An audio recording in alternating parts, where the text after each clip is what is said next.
What's good everyone, back again with another video. Today we were reviewing the Zaopin ZPW. Zaopin is a Chinese company and more known for their egg shapes, I believe. But I saw this, it's a, interesting ergonomic shape inspired by the Steelseries Prime, so I decided to check it out. And yeah, I kind of have random things to talk about in this video, so let's just get the normal review out of the way. It's just a Steelseries Prime clone that comes in at 50 grams on my scale, even though it's advertised at around 47 grams, I believe. And yeah, it comes with, nice grips, it comes with good skates, it comes with extra skates, it comes with dot skates, it comes with a decent cable, and it comes with a carrying pouch. So if you were looking for a nice mouse with, updated internals, $39.50 on the Max edition that I have here on my optical clicks.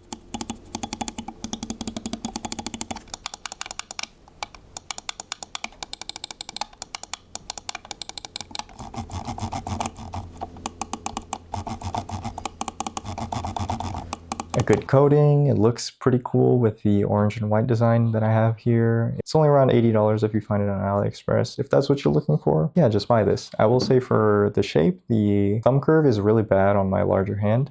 I'm around 21 by 11, I believe. And yeah, it just feels like nowhere is good for my thumb and nowhere gives a good angle for my thumb to touch. So this is probably for palm gripping like this.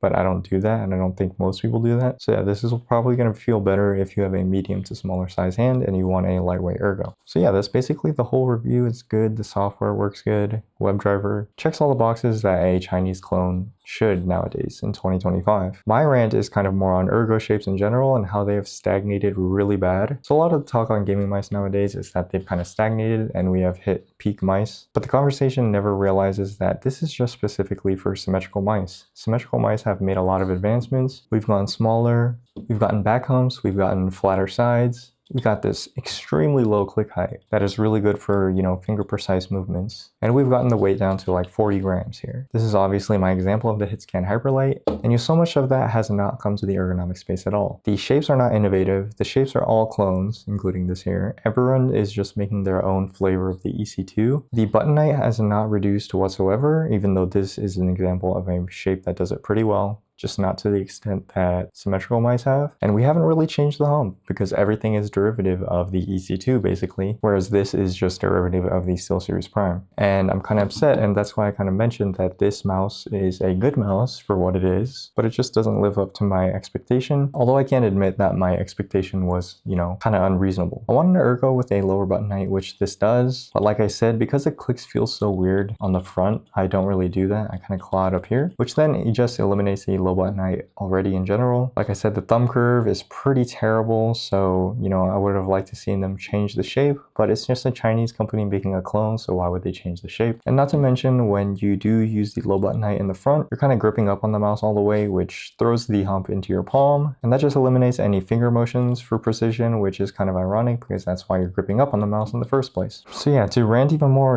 everyone else is just doing EC shapes. The Stormbreaker Ponage, whatever the fuck it's called, is just a trash, Final Mouse clone and a EC clone or Death Adder V3 clone, and the Death Adder V3 is also a clone of the EC, and Pulsar's X-Lite is just a clone of the EC series, and the Death Adder V3 is then iterated on with the Death Adder V4 with no changes to the shape for whatever reason, and it costs $170 while seemingly not changing anything, which is just ridiculous. I haven't reviewed it for a reason, even though my most popular video I think is a Death Adder V3 video. So if you do want to see me review the Death Adder V4, then I guess comment, but it's not going to be pretty. So yeah, I just think the only people who are really kind of pushing the ergo space is Vaxi with the MP01S and the original MP01, but those didn't really catch on, and I don't think those were particularly popular shapes to begin with.